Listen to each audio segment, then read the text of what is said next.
votre système, donc, c'est de pouvoir, vous dites, créer un jeune, un emploi, avec notamment la science des poulies. C'est quoi la science des poulies? Bien, science des poulies est une science dont la mission est d'alléger les charges pour pouvoir être portées. C'est-à-dire qu'avec peu de force, pouvoir donc en réalité donc soulever des masses qui vous dépassent, c'est ça. Donc, c'est ça la science des poulies. Donc, il y a plusieurs éléments dans le système, hein. On a noté jusqu'à 6 éléments. Et il y a un système aussi scientifique qui allège les charges. Plus vous avez, on va dire, des gorges de poulies, plus les charges sont allégées. Donc, dans le système-là, on peut compter donc, ce qu'il y a. Donc, il y a des poteaux qui soutiennent la chose. Il y a les poutres où il faut accrocher les gorges, les systèmes de poulies. Il y a des accroches. Et il y a les gorges de poulies elles-mêmes. Et puis il y a les cordes. Puis en fait, la force motrice. Il y a à peu près 6 éléments. C'est encore imagé et tout. Maintenant, concrètement, comment vous comptez utiliser cette science pour créer des emplois massifs? C'est ce qu'on veut savoir. Alors, ok. Oui, c'est la grande problématique de la recherche. Parce qu'en fait, je précise que la recherche a pris quand même 15 ans pour faire ces travaux-là. Alors, il y a plusieurs étapes. La première étape a été d'identifier ce qu'on peut appeler le répondant de chaque organe dans l'écosystème du chômage. Par exemple, quand on prend les poteaux, c'est quoi les poteaux dans l'autre système? La poutre, c'est quoi? Les accroches, c'est quoi? La gorge de poulie, c'est quoi? Les cordes, c'est quoi? La force motrice, c'est quoi? Ça, c'était un travail très, très difficile. Et puis, c'est vraiment un gros travail qui a été fait. Ça a été fait. Par exemple, on a pu, dans la synthèse qu'on va certainement faire, par exemple, les poteaux, on a qualifié, par exemple, les poteaux donc, par exemple, comme étant des mentalités de développement. Il y a les poutres, il y a tout ce qui touche, etc. Bon, donc ça, c'est un peu le schéma. Donc dans le système que nous avons, donc, on a présenté chaque élément, on a structuré chaque élément du schéma. Et donc, il y a une vidéo qui présente le système donc, de modélisation. Ça, c'était la première étape. On va suivre donc cette vidéo. Voilà, d'accord. Le bureau d'études Impact Plus 6 au Burkina Faso vous propose à cet effet un modèle innovant. Le système accéléré d'acquisition des capacités d'insertion, de productivité et de reconversion. Le SAC IPR. Ce système qualifie le chômage de poids très lourd à soulever. Cette qualification lui a permis d'établir une parfaite analogie entre le poids du chômage sur les États et les principes physiques des poids à lever, lesquels font référence par analogie au système des poulies dans une mécanique d'élevier. Les différents éléments composant ce système de poulies sont les poteaux, la poutre, l'ancrage, la gorge de poulie, les cordes et enfin, la force motrice. Le processus de modélisation du système fait correspondre les poteaux aux mentalités de développement, la poutre au marché d'emploi, les ancrages au système de vente, la gorge de poulie au programme de formation, les cordes au système de formation, et enfin, la force motrice aux acteurs. Le SAC IPR propose jusqu'à 7 poteaux ou mentalités de développement supportant une poutre ou marché de l'emploi croissant à l'infini, plusieurs ancrages ou systèmes de vente solides ainsi que des gorges de poulies ou programmes de formation innovants. Ce système s'adapte à toutes les couches de la société. Ainsi, plus les éléments composant le système de poulies seront renforcés, plus le poids du chômage sera allégé. Oui, on voit l'explication, mais ça reste encore un peu flou dans la tête, quoi qu'on dise. Les téléspectateurs, concrètement, retiennent quoi? C'est-à-dire, votre système permet de créer les emplois de quelle façon?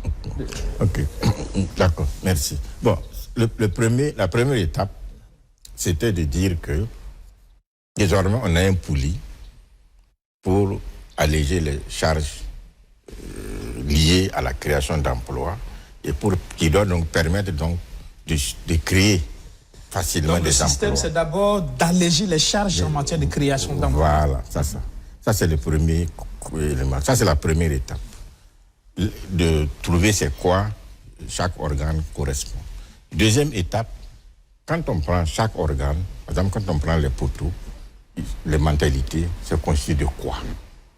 Quand on prend la poutre, qui sont les marchés d'emploi, c'est constitué de quoi? Les accroches, les systèmes de production, c'est constitué de quoi? La gorge de poulie, les systèmes de formation, c'est constitué de quoi? Et quand on prend par exemple la force motrice, oui, les cordes, donc les systèmes, les cordes, les systèmes donc de formation, c'est constitué de quoi? Et la formation, c'est constitué de quoi? Ça, c'est le second niveau de travail. Ce travail était vraiment difficile et harassant. Je donne un exemple. Quand on faisait les poteaux, on a demandé, on faisait des enquêtes pour voir qu'est-ce qui constitue de mentalité de développement. Il y a un jeune entrepreneur avec qui j'ai échangé. Quand j'ai présenté, j'ai dit, bon, on est en train de voir que, bon, il faut peut-être parler de développement donc personnel, avec donc les potentialités, et ce qui manque parce que les gens ne se préoccupent pas de développer les potentialités. Il dit oui, que c'est bon, mais il pense que ce n'est pas ça qui est le vrai problème. J'ai dit, bon, il y a la corruption qui fait que, bon, il n'y a pas possibilité de créer des emplois, que oui, bon, il y a les TIC, Internet, les gens n'exploitent pas suffisamment. Oui, mais quand j'ai dit que il y a le fait que les gens, qu'on ne comprend pas bien que c'est le secteur public qui est le moteur du développement, il dit oui. Que c'est ça la cause du manque d'insertion. Parce que à tous les niveaux, on n'a pas compris ça. Bon, donc, par exemple, au niveau des poteaux, on a réfléchi pour voir quelles sont les mentalités. Au niveau des marchés d'emploi, c'est-à-dire que l'offre d'emploi qui est faible, on a travaillé à ce qu'il y ait de nouveaux marchés. Et le ministre Cabri, c'est dommage, on ne peut pas faire passer. Le ministre Cabri, par exemple, lui, il disait que le système qu'on propose crée des emplois sans limite. Parce qu'on a amené de nouveaux marchés d'emploi. On a créé de nouveaux concepts. Les emplois latents, les emplois potentiels, c'est des nouveaux types d'emplois qui n'existent pas. Comme quoi, par exemple? Par exemple, si vous prenez les emplois latents. Les emplois latents disent que dans une entreprise, les emplois qui sont créés, on prend par exemple BF1 ici, les emplois qui sont créés, chaque emploi est lié à une valeur.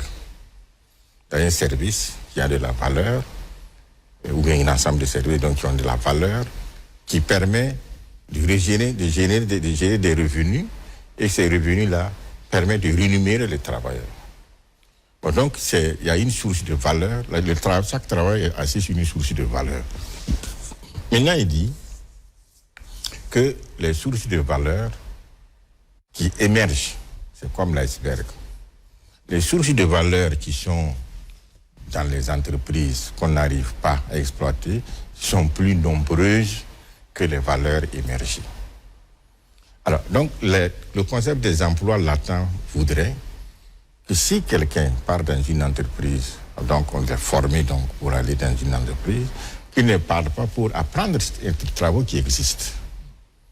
Donc, s'il y a un caméraman, il faut se former pour le caméraman, il faut qu'il cherche le caméraman ailleurs. Mais je pars à BF1 pour voir, je regarde où BF1 peut développer une nouvelle activité pour faire des revenus que moi je peux conduire et me faire payer, il propose. J'ai tout récemment échangé avec un fils d'un ami. Il m'a dit que lui, il a créé son emploi comme ça. Il est dans une ONG. On voulait des gens pour écrire des programmes pour soumettre des appels d'offres. Il est parti, il a regardé, il savait faire ça. Il a commencé à faire. Et ça a commencé donc, quand il a soumis, ça a commencé donc à donner, on dit écoute, non, nous on te garde parce qu'on a besoin de toi. Ce que vous voulez dire, c'est que votre système, votre innovation, c'est faire de chaque jeune un apporteur d'emploi, un créateur d'emploi. C'est-à-dire que j'observe par exemple dans l'environnement des entreprises du Burkina, je prends un segment comme le secteur des médias, il y a peut-être des postes de travail qui peuvent apporter un plus à ce qui se fait là-bas, mais qui n'existe pas. Et moi, je me propose d'apporter ce service, par exemple. C'est bien ça. Voilà. Ça, c'est par exemple les emplois latents. Donc, on pense que si chaque entreprise rentre dans ce schéma-là avec des jeunes, l'entreprise se développe et les jeunes se développent, créent son emploi. De toute façon, c'est une nouvelle dimension de création d'emplois. Il n'y a que ces emplois, il n'y en a pas à l'infini. Normalement, dans le principe, c'est que les emplois émergés sont comme l'iceberg. Ceux qui sont les valeurs qui existent, qu'on n'arrive pas à émerger, sont des valeurs sont plus nombreux. Donc, il y a possibilité toujours de regarder. Le problème, c'est qu'on ne regarde pas, on n'a pas regardé ça. Mais on est dans un système où les entreprises préfèrent des ressources humaines polyvalentes. On essaie donc d'en rajouter aux compétences des ressources humaines existantes plutôt que de continuer à recruter d'autres compétences. Oui, en fait, le problème ici, c'est dire que quand un stagiaire vient et qui rentre dans le système des emplois permanents et des emplois latents, en fait, il se fait payer lui-même son salaire. Donc, l'entreprise n'a pas de risque. Il n'y a pas de risque de recruter, etc. C'est quand la chose peut rapporter qu'on recrute. Ça veut dire qu'il l'observe, ça n'existe pas. Lui-même, il vient avec la compétence. Il ne vient pas acquérir la compétence. Non, il peut venir regarder, mais il a une compétence quand même de trouver. Normalement, il vient aussi avec une compétence. Mais en principe, il peut aussi fusionner. Il peut voir la compétence à l'intérieur qui peut l'aider à trouver tout ça. Mais normalement, il doit pouvoir être formé, trouver cette compétence quand même. Il doit avoir une compétence. Il doit effectivement avoir une compétence. Bon, donc il y a un schéma comme ça qu'on a bâti. On a fait des emplois planifiés et des emplois, on va dire aussi, ce qu'on appelle donc les emplois planifiés, et puis d'autres types d'emplois que nous avons créés qui véritablement vont exploser le marché de l'emploi. Alors, votre système innovant de création d'emplois, est-ce que ça peut transformer les défis et les menaces du chômage justement en opportunités d'affaires? Alors, si oui, comment ça peut se faire? Bien, ça c'est vraiment une très bonne question. Parce qu'on se retrouve au cœur d'une industrie énorme, géante, qui n'est pas valorisée. Si on regarde la question de l'emploi, c'est la matière la plus difficile aujourd'hui. Par exemple, si vous faites les études pour trouver son emploi, vous imaginez le nombre d'années, les moyens mis, ou bien les immigrés qui vont chercher, le coût qu'on paye. Donc, l'emploi coûte très cher. Et aujourd'hui, le business vient, le modèle d'affaires, comme tu l'as dit, vient du fait qu'il y a une étude, cette fois-ci d'une FPA, pour la population, qui dit que si l'Afrique subsaharienne arrivait à trouver donc l'emploi pour sa jeunesse, elle va apporter à son économie 500 milliards de dollars par an. Bon, j'ai essayé de faire les calculs. Ça veut dire quoi? Ça veut dire qu'il faut que l'Afrique apporte 20 millions, crée 20 millions 400 000 emplois pour avoir 500 milliards. C'est aussi simple le business. Et quand je regarde le système que nous avons, que nous proposons, aujourd'hui pour créer un emploi, même si on met 1000 dollars, on se retrouve à peu près à 2 milliards, 4 milliards de dollars. Si on met 2000, donc 24, si on met 1000 dollars. Si on met 2000 dollars, on se retrouve avec 48 milliards par an, contre 500 millions. Donc, aujourd'hui, pour créer l'emploi de 20 millions 400 000, là, notre système ne demanderait pas plus de 48, même moins, même 24. En contrepartie, ça va générer 500 milliards de dollars. Donc, la meilleure industrie pour l'Afrique, c'est cette industrie de création d'emplois. Ça va générer énormément de revenus, ça va empêcher tout ce qui touche, donc ça va, disons, assécher tout ce qui touche les djihadistes, ça va diminuer le taux de délinquance, ça va diminuer énormément les maladies, etc. Si tout le monde trouve le travail, beaucoup de choses vont trouver le choses. Et surtout, ça va rapporter en business. Le meilleur investissement aujourd'hui, c'est d'investir là-bas, dans la création d'emplois. Oui, mais votre système, je veux bien comprendre. Est-ce que, je suppose, c'est un outil d'aide à la création d'emplois. C'est une forme de coaching, d'accompagnement. Est-ce que ça s'adresse uniquement à la création d'emplois en tant qu'employé ou à la création d'entreprises également? Ok. Bon, j'avais dit qu'il y avait un certain nombre de processus. Je m'étais limité aux deux. Je vais terminer avec le troisième processus du système.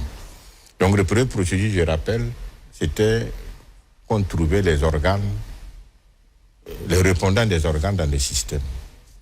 Le deuxième processus, c'était de renforcer les éléments,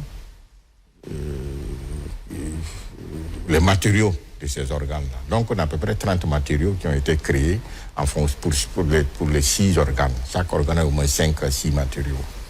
Le troisième, et c'est le plus, on va dire, important, c'est la conception d'un programme d'accompagnement global à l'insertion rapide en fonction du modèle des poulies.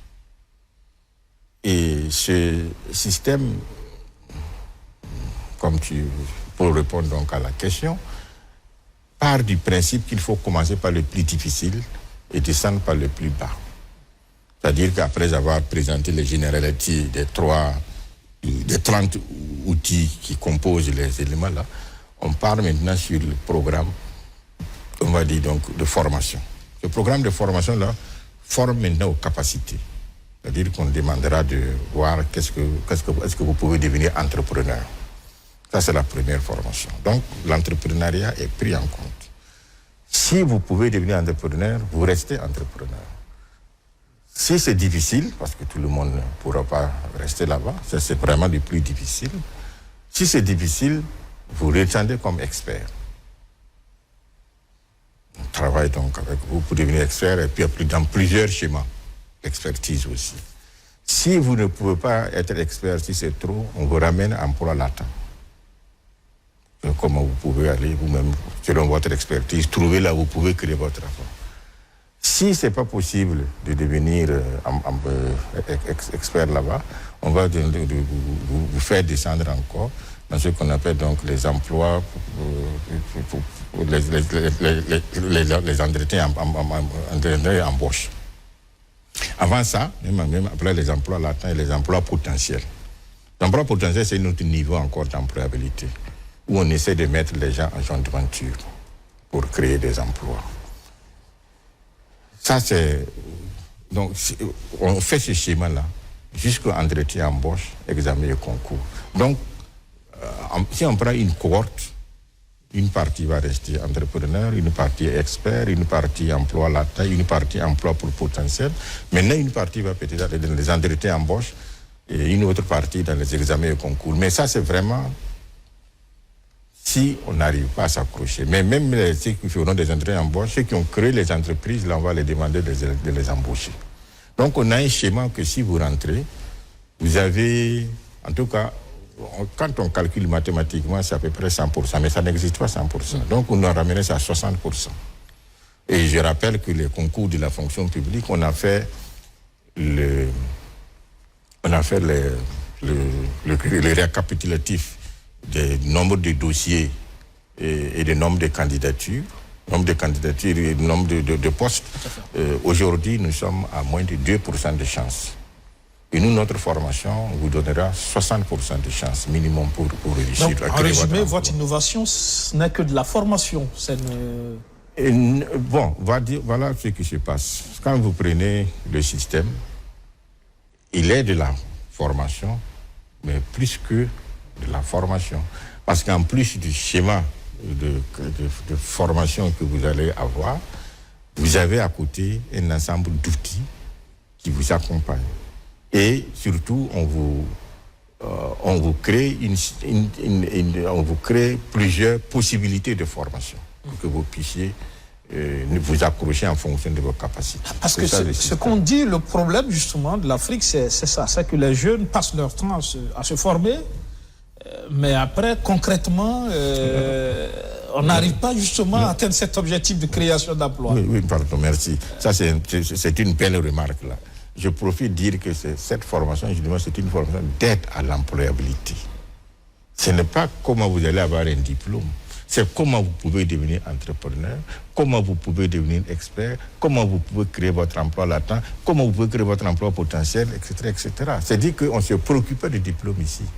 Ça vient donc en complément des autres. Et quand vous rentrez, c'est pour trouver l'emploi. Ça reste de la formation. Oui, mais c'est-à-dire que mais on ne pouvait pas trouver... Par exemple, quand on parle des emplois potentiels, ce n'est pas que de la formation.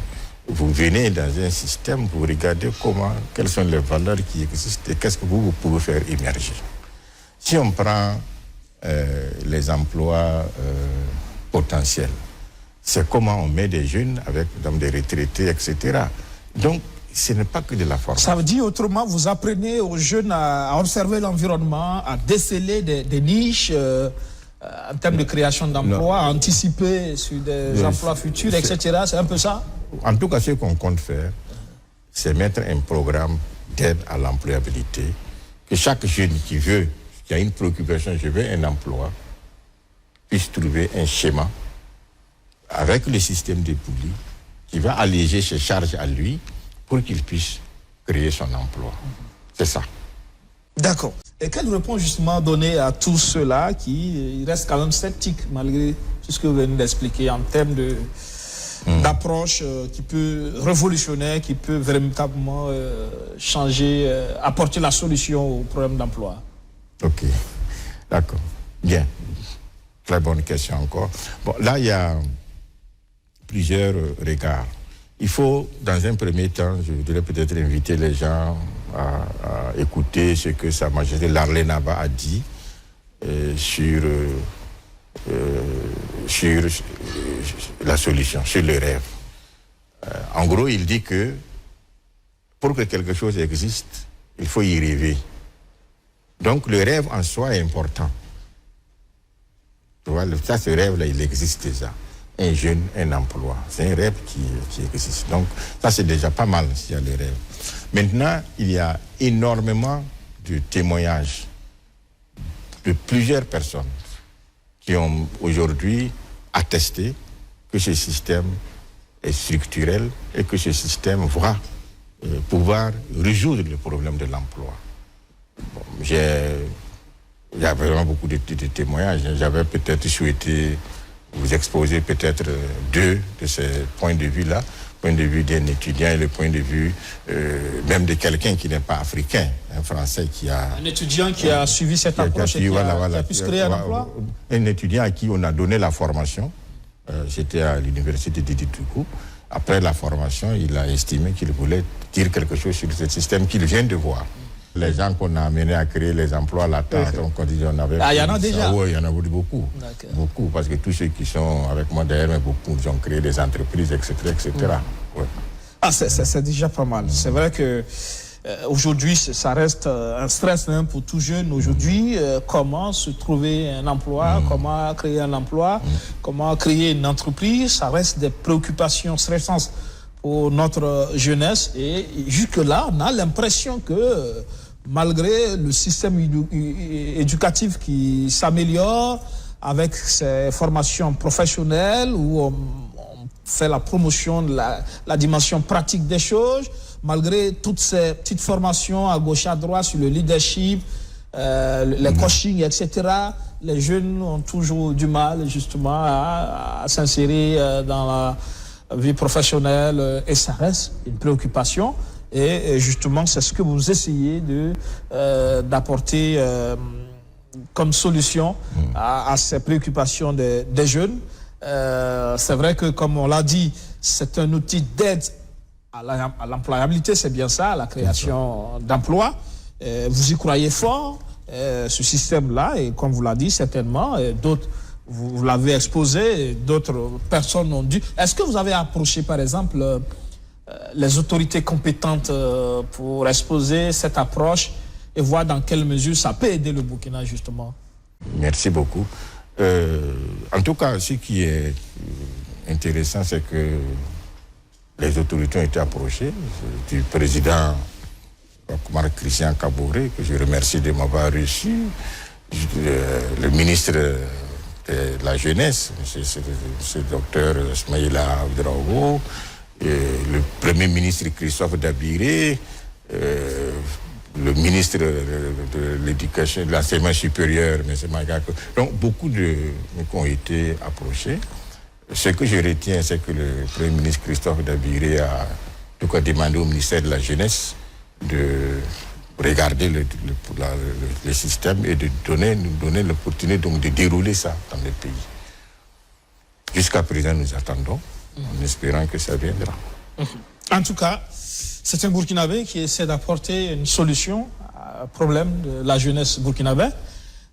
Justement, on espère que l'autorité compétente va davantage prêter oreille attentive, justement, va essayer de mieux comprendre, vous approcher pour mieux comprendre et puis voir dans quelle mesure ça peut aider justement la jeunesse burkinabé. Ouais. Surtout que, bon, comme ce qu'on a dit, il y a des jeunes qui apprécient le programme. Je ne sais pas si c'est possible que vous puissiez regarder une minute donc, le témoignage de ces jeunes-là et qu'aujourd'hui, donc, il y a donc des personnes hors du Burkina qui recommandent même ce système à l'Union, à l'Europe. Ah oui? Ouais. Présenter son programme dans la lutte contre le chômage de la jeunesse et traduire également un sincère remerciement aux initiateurs. Vraiment, son programme, le contenu du programme dans la lutte contre le chômage, c'est vraiment très riche. Donc, c'est dire vraiment merci aux conférenciers, dire que vraiment, particulièrement moi, je suis vraiment ému du programme. Et j'avoue également que vraiment, pour vraiment se départir de cette question du chômage au sein de la jeunesse, je dirais vraiment que le gouvernement a droit vraiment à s'inspirer de ce programme. Vraiment, c'est un programme très riche. Voilà, c'est ce que j'aurais vraiment voulu dire. Merci pour la parole. Bonjour, je suis David G, créateur de La Révolution Vidéo, de Devenir Infopreneur en partant de zéro. Je suis moi-même infopreneur et créateur des formations donc de référence en francophonie sur la création d'entreprises dans le secteur du numérique et autour des infoproduits. Alors, la problématique de l'emploi, en particulier l'emploi des jeunes, c'est quelque chose qui nécessite vraiment de nouvelles approches, des approches innovantes dans un monde qui est en pleine mutation. Et le système des poulies de l'emploi qui a été théorisé et mis en pratique par monsieur Nufung Nampa, qui est un consultant burkinabé, et son institut, l'Institut Inspect Plus, avec leur programme d'accompagnement global à l'insertion rapide, et ben ça fait indiscutablement partie des approches les plus pertinentes qui m'aient été données de découvrir dans ce domaine, parce que en étalant comme ça de façon méthodique tout l'éventail des possibilités latentes mais non évidentes, en particulier les opportunités d'emploi masquées et celles liées aux nouvelles activités du digital, cette méthodologie qui est originale, pragmatique et scientifique, ça constitue une vraie opportunité pour développer l'employabilité des jeunes. Et c'est une opportunité qui impactera également la lutte contre la pauvreté, l'immigration clandestine, les troubles sociaux qui sont en lien avec le chômage. Mais au-delà des frontières juste du Burkina Faso et de l'Afrique, il est vraiment, je pense, plus que temps pour l'Europe de tourner aussi son regard vers l'Afrique pour aller y trouver une inspiration nouvelle dans le but de résoudre ici aussi ce problème de l'employabilité des jeunes. Monsieur Yampa, nous sommes malheureusement en fin d'émission, le temps passe très vite. Bon, en tout cas, je souhaite une fois encore vraiment vous remercier pour cette opportunité nous a été donnée d'échanger autour du système. Je pense que c'est, comme dit BF1, la télévision, donc, qui est au cœur des défis. Ça, c'est vraiment votre thème, les défis donc, du chômage. Je ne peux que vous remercier et vous encourager à poursuivre dans ce type de débat-là. C'est l'occasion aussi pour moi de remercier l'ensemble des acteurs qui nous ont suivis. Et bon, j'espère que ils auront en tête l'adage africain qui dit que l'homme n'est jamais neuf, l'homme n'est jamais 10, il est 9. Donc s'il y a eu des insuffisances, je vais prier de nous excuser. Et je voudrais aussi ajouter un adage chinois qui dit que l'expérience n'est pas ce qui vous arrive, mais ce que vous faites de ce qui vous arrive. Donc voilà, nous venons de suivre une émission. Maintenant, c'est qu'est-ce que chacun peut faire pour que le processus avance, pour que nous puissions donc mettre au centre de nos préoccupations la question de l'emploi comme un outil de développement, un outil d'investissement pour l'Afrique, pour le Burkina et pour l'Afrique. Tout à fait. Voilà. Et c'est une fierté de savoir que des Burkinabés réfléchissent à cette question, surtout vous, en tout cas à la retraite, je vais dire, mais qui continuez à travers votre structure Impact Plus d'apporter les solutions aux problèmes d'emploi de la jeunesse burkinabé. Je rappelle que vous êtes inspecteur des impôts, ancien receveur des domaines et conservateur des hypothèques. Vous êtes aujourd'hui consultant formateur, coach, directeur du bureau d'études et président d'associations d'experts. Vous êtes obsédé par cette question d'emploi pour les jeunes burkinabés. Vous travaillez, vous avez développé un système innovant, justement, un emploi à travers le système des poulies. L'ouvrage, il est là. Et là, c'est un système en qui vous croyez fermement que ça peut aider le Burkinais à régler son problème de chômage. Merci encore une fois d'être passé dans le fauteuil blanc ce soir. C'est moi qui vous remercie. Merci beaucoup. Ça sera tout pour ce numéro de Ce Soir de Vérité. Merci à vous qui l'avez suivi. À la semaine prochaine avec un nouvel invité. Bonsoir chez vous.